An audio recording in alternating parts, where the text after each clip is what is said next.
नमस्कार। आप देख रहे हैं स्पेशल कवरेज न्यूज और मैं हूं आपके साथ शिव कुमार मिश्रा। हमारे साथ हैं आदरणीय संजय सर। स्वागत और अभिनंदन। अब क्या क्या शब्दों का जिक्र किया जाए और कब तक मार झेलेंगे, लेकिन आप सबका प्यार बना रहेगा। एक मेल आईडी बनती रहेगी, नया यूट्यूब लाते रहेंगे और आप लोग बने रहे हमारे साथ। ये हमारे और संजय सर के निजी विचार हैं। ये किसी की निंदा प्रस्ताव का विचार नहीं है, किसी की भावनाओं को ठेस पहुंचाने के लिए नहीं है, लेकिन हमें जो अच्छा लग रहा है वो आपके समक्ष प्रस्तुत करते हैं। अब आज हम चर्चा करेंगे संसद में क्या हुआ कल, क्योंकि अभी कुछ देर बाद फिर संसद चलेगा। 6 बजे आप वीडियो देखेंगे और 10 बजे फिर चलेगा। कल सुप्रीम कोर्ट ने क्या किया और आज क्या करेगा सुप्रीम कोर्ट।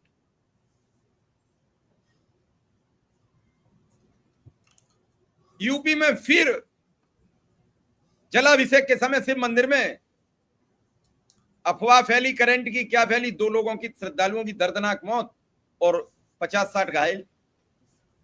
मनसा देवी में घायल। और खबर चलेगी आज पूरे दिन कि डिंपल का अपमान क्यों किया, और ये एनडीए के सांसद सवाल कर रहे हैं। भाजपा के नेता कह रहे हैं कि अखिलेश के बारे में आप खुद समझ लिए, जो अपनी पत्नी का इज्जत आबरू नहीं करता वो, इसमें पत्नी की इज्जत आबरू क्या बात थी। तो जो खबर है वो दिखेगी नहीं, और जो दिखाने लायक खबर नहीं है वो बिकेगी जरूर। बिल्कुल। कल भी हमने बताया था, आज फिर बता रहे हैं कि इंडिया टीवी ने अब सार्वजनिक माफी मांग ली एक खबर पर। इसका मतलब उस खबर में कोई ना कोई दम है। इधर गडकरी जी कह रहे हैं कि सरकार बड़ी निकम्मी होती है, और अमित शाह आज सदन में मेज ठोक ठोक कर कह रहे थे कि 20 साल तक हमें नहीं हटा पाओगे। स्मृति ईरानी कह रही है कि हम 15 साल रहेंगे। 5 साल का अंतर है। पिछली बार के सदन में तो वीडियो भी वायरल हो रहा है जिसमें उन्होंने कहा कि पीओ को मेरा है और इसके लिए हम अपनी जान दे देंगे। और गोगोई जी पूछ रहे हैं कि भैया जब जान दे रहे थे तो अब पीछे क्यों हटे। तो बड़ा अजीबोगरीब है सर, हम तो समझ नहीं पा रहे हैं। आप कुछ समझ गए हो तो बता दीजिए। नहीं, इनके पास कोई जवाब है नहीं, और जिस ढंग से ये लोग काम करते रहे हैं उसमें सिर्फ यही था कि बस कल का सोचो, उसके बाद क्या होगा वो नहीं, कि अगर हम कल ये करेंगे तो उसके बाद क्या होगा ये किसी ने सोचना नहीं था। आज ये करो, इससे ये फायदा होगा और गलत नहीं हो सकता है, क्योंकि अगर आदमी कुछ सोच विचार के करता है तो सोचता है कि ऐसा नहीं हुआ तो ऐसा कैसे होगा, ये होगा तो वो कैसे होगा। तो यहाँ ये सब होता नहीं है, और एक आदमी जो सोचता है या जो ठीक समझता है वो कर देता है। बाकी किसी को उस पर सवाल करने की हिम्मत नहीं है, या उसको इसका मौका नहीं दिया जाता है। तो जो करना है वो करते जा रहे हैं, और फिर उसको जो हो गया उसी को सही बताना है, चाहे वो मॉरिशस से लड़ना हो या फिर मॉरिशस को वापस सम्मान देना हो। और प्रचार ये किया गया कि पहले मॉरिशस ने हमको चुनौती दी थी, अब वो गिड़गिड़ा रहा है, झुक गया, वापस आ गया, वगैरह वगैरह। तो जब मीडिया मतलब सब कोई जब ताली बजा रहा है, तो आप जो भी कर रहे हैं सब कोई ताली बजा रहा है, तो आपको पता ही नहीं चलेगा कि आप क्या कर रहे हैं, गलत कर रहे हैं, सही कर रहे हैं, आगे क्या करना है, क्योंकि आपको तो किसी ने विरोध किया नहीं, आपको विरोध का पता ही नहीं है, या आपको कोई ठोकर नहीं है, कोई रोक नहीं है, तो आप जो कर देते हैं लगता है आपको कि हमने सही किया। तो ये चलता रहा, बहुत दिन चला, 10 साल चल गया, और अभी भी अमित शाह को माने तो उनको लग रहा है कि 20 साल और चलेंगे। तो इसलिए पता नहीं है कि क्या करना है, और जो कर रहे हैं उसमें कोई बता नहीं रहा है कि ये इसलिए सही था या गलत था। आज जयशंकर जी ने जो कहा संसद में, तो उस पर ये लोग, कुछ लोग कह रहे हैं कि संसद में फंसा दिया उन्होंने, ये कह करके कि फोन आया था अमेरिका से कि हमला हो, पाकिस्तान हमला करने वाला है, वगैरह वगैरह। लेकिन मुझे नहीं लगता है कि ये ऐसा कुछ होगा, और उन्होंने बिना सोचे या बिना कहे कह दिया होगा ऐसा कुछ, या अपनी तरफ से कुछ कहा होगा, क्योंकि बहुत अहम बात है ऐसा कहना, और उन्होंने बिना सोचे या बिना ऐसा कहे। तो मुझे लगता है कि वो पूरी योजना का भाग था, और इनकी योजना में ये भी होता है कि विषयांतर कर दो, लोगों को फंसा दो, या दूसरी तरफ मामले को मोड़ दो। तो वो सब में हुआ होगा।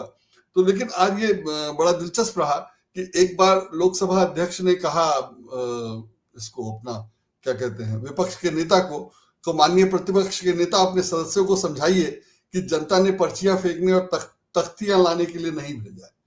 तो अब सांसद को किस लिए भेजा है या सांसद किस लिए जीत के आया है वो उसको पता नहीं है,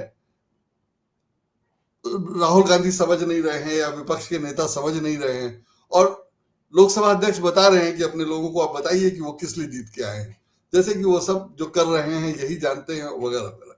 तो ठीक है, वो उनकी सलाह थी, उन्होंने दे दी।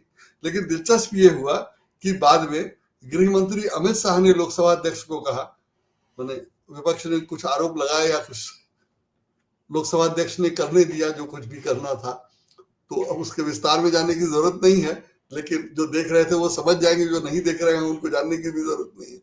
मुख्य बात यह है कि अमित शाह ने ओम बिरला से कहा, अध्यक्ष जी आप उन्हें समझाइए, वरना हम भी बाद में अपने सदस्यों को कुछ नहीं समझा पाएंगे। मैंने ये सीधे सीधी लोकसभा अध्यक्ष को चेतावनी थी कि आपने उनको कैसे बोलने दिया, और अगर आप उनको बोलने देंगे, मतलब समझाएंगे नहीं या समझाइए, तो हम भी अपने सदस्यों को नहीं रोक पाएंगे। तो पहले जो ओम बिरला या लोकसभा अध्यक्ष विपक्ष के नेता को कह रहे थे कि अपने लोगों को संभालो, वहीं अमित शाह ने लोकसभा अध्यक्ष को कहा कि अगर आप उनको नहीं संभालेंगे, यानी विपक्ष को नहीं संभालेंगे, तो हम अपने लोगों को नहीं संभाल पाएंगे। ये देश के गृह मंत्री ने सीधे सीधे लोकसभा अध्यक्ष को आज संसद में सबके सामने धमकी दी है। दिलचस्प ये है कि ये धमकी लोकसभा अध्यक्ष के उस सलाह के बाद आई जो वो दे रहे थे विपक्ष के नेता को कि अपने सदस्यों को समझाइए कि वो इसलिए नहीं जीत कर आए हैं, उसलिए नहीं जीत कर आए।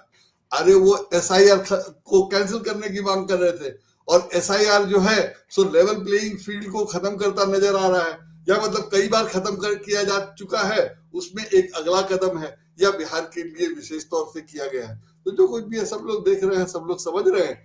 तो वो अगर ये मांग कर रहे थे और ये समझ रहे हैं कि जो चल रहा है उसमें चुनाव जो है उनका जीतना मुश्किल होगा और हमेशा विपक्ष बीजेपी जीतता जाएगा, जीतती जाएगी, उसकी व्यवस्था हो रही है, तो वो उसका विरोध कर रहे थे। यही उनका काम है कि अगला चुनाव कैसे जीतेंगे, यही तो काम करना है।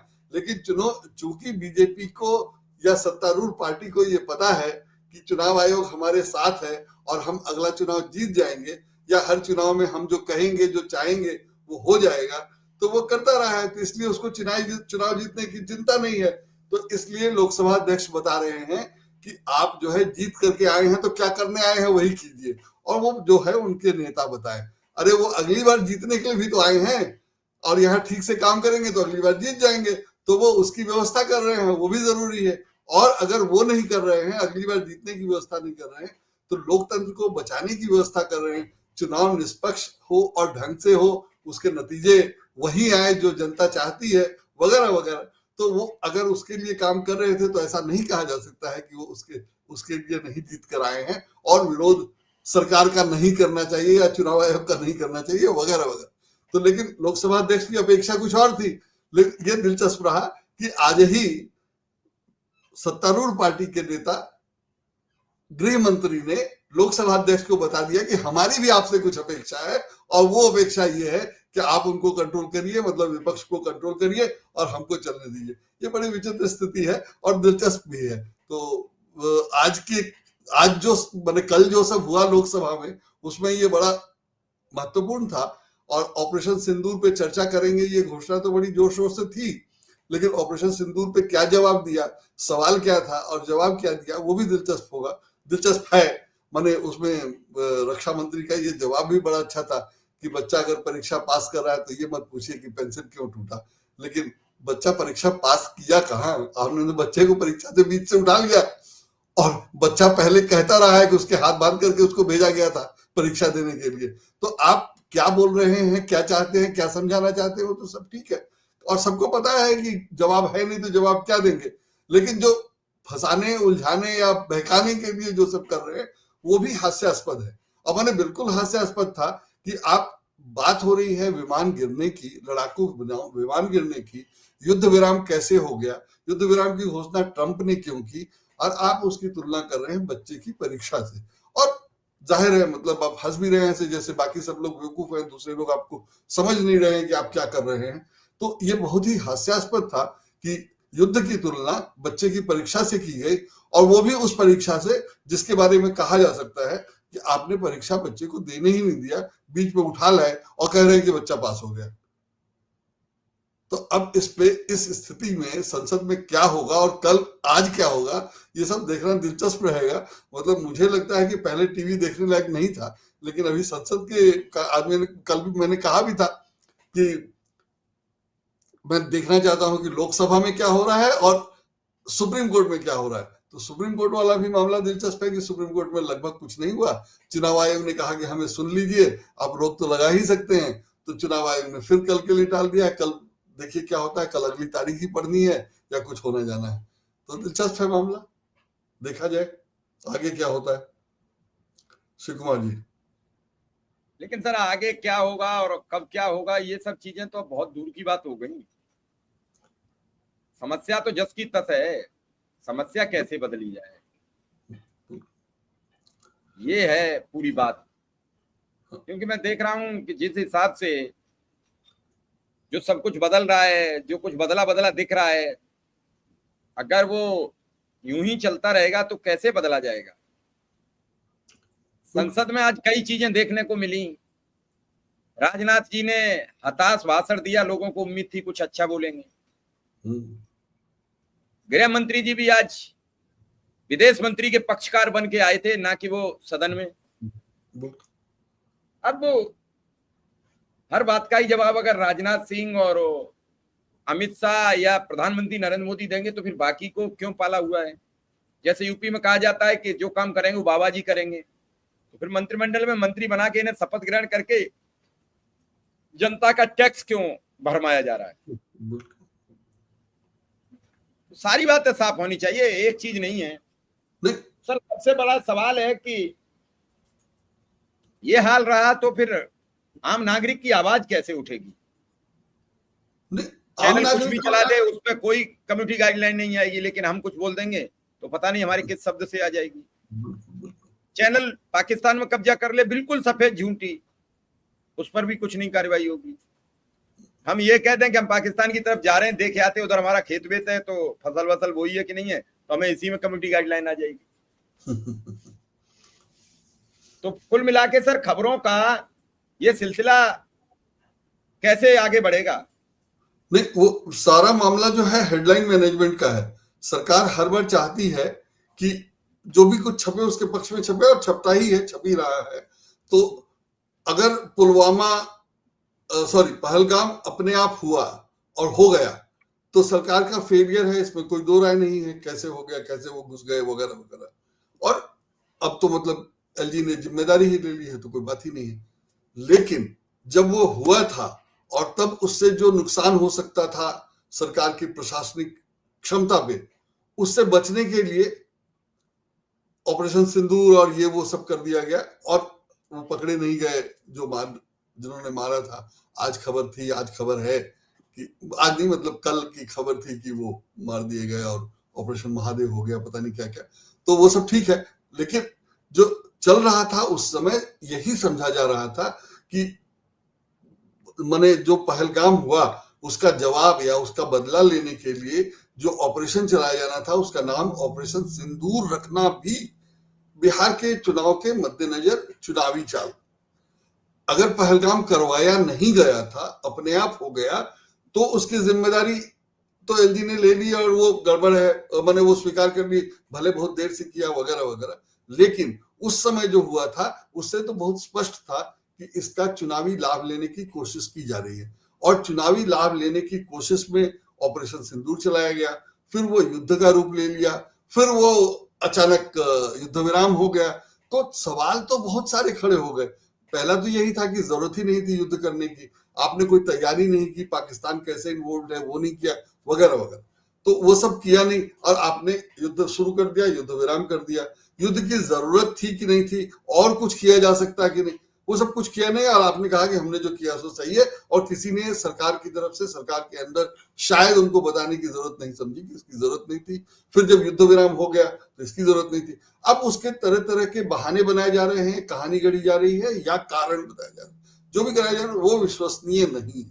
तो सरकार के पास जवाब देने के लिए कुछ नहीं है। और जैसा कि कहा जाता है, मैंने आपने ठीक कहा कि अलग अलग मंत्री किस काम के लिए होते हैं और क्यों है, सबको उनका काम होना, लेकिन अलग अलग मंत्री अपना काम करते नहीं है। जब युद्ध के समय विदेश मंत्री कहाँ, सॉरी, रक्षा मंत्री कहाँ थे? तो अगर युद्ध जब हुआ उसकी सूचनाएं उस समय उससे संबंधित काम रक्षा मंत्री नहीं किए थे, तो जाहिर है वो सब प्रधानमंत्री कर रहे थे, सब प्रधानमंत्री का ही था, उस समय प्रधानमंत्री मोर्चे पे थे। तो अब जवाब उनसे अपेक्षित है, उनसे अपेक्षा की रही कि वो आके जवाब दें, तो वो आकर जवाब देंगे नहीं। आज नहीं आए, मैंने कल नहीं आए संसद में, कल आज आएंगे कि नहीं पता नहीं।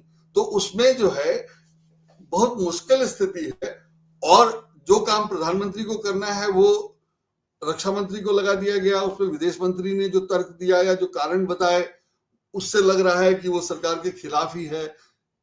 मुझे लगता है कि नहीं, ऐसा हो नहीं सकता कि वो बिना सोचे या बिना बोले या बिना पूछे ऐसा कुछ कहेंगे। तो मुझे लगता है कि वो उनकी योजना का हिस्सा होगा, नहीं भी हो सकता है। उसमें अमित शाह ने जिस ढंग से उनका बचाव किया, तो इससे तो नहीं लगता है कि उन्होंने बिना सोचे बोला होगा। और जो बोला उन्होंने, उस पर जो रिएक्शन होना था वो हुआ ही। तो जैसा मैंने कहा कि उससे अमित शाह इतने नाराज हो गए कि उन्होंने अध्यक्ष को ही, लोकसभा अध्यक्ष को ही एक तरह से धमकी दे दी कि आप विपक्ष को संभालिए वगैरह। तो मैंने पूरा मीडिया, सब कुछ, तमाम संवैधानिक संस्थाएं, सुप्रीम कोर्ट तक जब दिख रहा है कि सबको मैनेज कर लिया गया है, तो अब लग रहा है कि संसद को भी मैनेज करने की कोशिश की जा रही है। उसमें राज्यसभा का मामला बहुत क्लियर है, अभी हाल की बात है कि राज्यसभा में धनखड़ साहब को इसलिए इस्तीफा देना पड़ा कि उन्होंने एक कार्रवाई ऐसी कर दी, एक निर्णय ऐसा किया जो सरकार को पसंद नहीं आया, तो उनको इस्तीफा देना पड़ा। अब लोकसभा में दिखाई दे रहा है कि उन्होंने अगर विपक्ष को बोलने दे दिया तो वो गृह मंत्री को पसंद नहीं आया। तो ऐसे अगर संसद चल रही है तो वहां क्या होने वाला है, क्या होगा, और लोकतंत्र कहाँ है, देश कहाँ जा रहा है, देश में क्या होगा, वगैरह वगैरह तमाम सारी बातें हैं। लेकिन अगर बाकी लोगों को उसकी चिंता ही नहीं है तो विपक्ष अकेले क्या क्या कर लेगा? अगर सभी संवैधानिक संस्थाएं सरकार के साथ ही हैं, सरकार की तरफदारी ही कर रही हैं, सुप्रीम कोर्ट को लग नहीं रहा है कि ऐसा हो रहा है, या सरकार अगला चुनाव जीतने की व्यवस्था कर रही है, वो काम कम कर रही है और अगला चुनाव जीतने की व्यवस्था कर रही है, तो उसमें सुप्रीम कोर्ट उसको सब देख रहा है, तो गड़बड़ तो होनी ही है। और जो चुनाव आयोग जो कर रहा है, उसमें जब उसने कह दिया, राशन कार्ड के बारे में बताया गया कि राशन कार्ड पर क्यों भरोसा नहीं किया जा सकता है, और राशन कार्ड भी जो है वैलिड डॉक्यूमेंट नहीं है। अगर राशन कार्ड वैलिड डॉक्यूमेंट नहीं है तो उसपे आप इतने लोगों को इतने साल से मुफ्त राशन बांट रहे हैं, और आप घुसपैठियों को मुफ्त राशन बांट रहे हैं, और उस राशन कार्ड पे भरोसा नहीं कर रहे हैं जिसके आधार पर आपकी इतनी बड़ी योजना चल रही है। तो मतलब क्या हुआ? जाहिर है कि आप इससे बचने के लिए वो कर रहे हैं, उससे बचने के लिए वो कर रहे हैं, और सब में इतना ज्यादा हो गया है अब कि अब आप खुद ही उलझ गए हैं, क्योंकि आपको वोटर लिस्ट से कुछ लोगों को निकालना था, क्योंकि आगे अगला चुनाव जीतने के लिए वो जरूरी समझा गया। तो आपने एसआईआर करवा रहे, एसआईआर करवाने के लिए, निकालने के लिए जो तरीके अपनाए गए, उसमें आपने आधार को और इसको राशन कार्ड को और मतदाता प्रमाण पत्र को ही गलत घोषित कर दिया। अगर पुरानी मतदाता सूची गलत थी तो पिछला लोकसभा चुनाव उसी पे हुआ, राशन कार्ड गलत है तो इसी पे, और अगर आधार गलत है तो आप कुछ मान नहीं रहे हैं, क्योंकि आपको एक अलग वोटर लिस्ट बनाना है। वोटर लिस्ट में आप तमाम वोटर को छोड़ने की तैयारी कर रहे हैं, जबकि वोटर इलेक्शन कमीशन का काम यह है कि ज्यादा से ज्यादा वोटर, ज्यादा से ज्यादा वोट पड़े, सबका प्रतिनिधित्व हो, वगैरह वगैरह। अभी तक चुनाव आयोग का यही काम होता था। अब चुनाव आयोग बिल्कुल उल्टा काम करता नजर आ रहा है कि वो नागरिकों को ही वोट देने देगा, और वो उसने खुद ही कह दिया है कि हम जिनको छोड़ रहे हैं उनके बारे में उनका नागरिकता का दावा रहेगा ही। तो जाहिर है वो जिसको छोड़ रहा है वो नागरिक है, वो खुद भी मान रहा है, या वो पक्का नहीं है कि वो नागरिक नहीं है। तो जब पक्का नहीं है कि वो नागरिक नहीं है तो उनको छोड़ने का क्या मतलब? उनको वोटर तो बनाया ही जाना चाहिए, और फिर जो सरकार बनेगी या जो सरकार है वो तय करेगी जो वोटर नहीं, जो नागरिक नहीं है उसका क्या करना है। तमाम सारी बातें हैं, बिल्कुल दिखाई दे रहा है कि सब गड़बड़ है, लेकिन ना मानना है। और अगला चुनाव जीतना है और आपको आश्वासन है कि आप अगला चुनाव जीत जाएंगे, इसलिए एक अलग तरह का कॉन्फिडेंस है जिसमें आपको न काम करना है, न किसी को काम करने देना है, न किसी का बोलना है, न किसी को बोलने देना है, न किसी से डर है। तो ये स्थिति बहुत गड़बड़ है और बहुत मुश्किल है। तो अब जो है मैंने वो चूंकि प्रधानमंत्री का 75 साल वाला मामला भी है और बीजेपी में इंटरनल इशू भी लगता है, तो हो सकता है कि कुछ स्थिति संभल जाए, कुछ सोच समझ कर कोई निर्णय लिया जाए और उसमें देश की चिंता, लोकतंत्र की चिंता भी हो तो आगे शायद कुछ मामला संभल जाए। लेकिन अभी तो बहुत मुश्किल स्थिति लगती है और समझ में नहीं आ रहा है कि क्या होगा, ऊंट किस करवट बैठेगा। चलिए सर, अब सुधरेगी कि नहीं सुधरेगी ये कैसे कहा जाए। मरीज आईसीयू में हो और फिर तो डॉक्टर साहब ये कहते हैं कि हम पूरे प्रयास कर रहे हैं। देश आईसीयू पे आईसीयू के अस्पताल में भर्ती है, रोजगार आईसीयू में, महंगाई आईसीयू में। आपको पता होगा कि हमारे साथ कितना भ्रमजाल पाला गया। रूस से सस्ता तेल खरीद के यूरोपियन कंट्रीज को भेजा गया।